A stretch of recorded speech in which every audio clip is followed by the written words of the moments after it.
Mengawali informasi dari topik utama, peringatan G30 SPKI menjadi momen penting bagi bangsa Indonesia untuk menanamkan nilai-nilai Pancasila terutama pada generasi muda.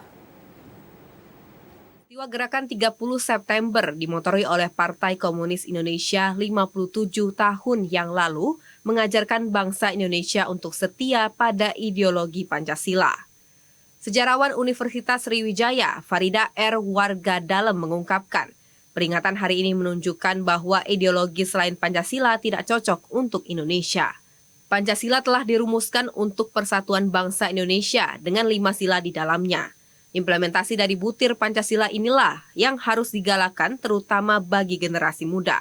Pancasila itu tentunya terdiri atas 5 sila itu, yang implementasinya itulah yang harus terus kita galakkan khususnya bagi generasi muda. Kita harapkan semua pihak, semua kalangan dari atas sampai ke bawah itu mengimplementasikan nilai-nilai dari Pancasila ini. Kalau kita lihat ya dengan kurikulum Merdeka sekarang ini menempatkan Pancasila itu sebagai center dari pendidikan bangsa Indonesia ini. Ya, semoga saja kita lihat nanti hasilnya ya.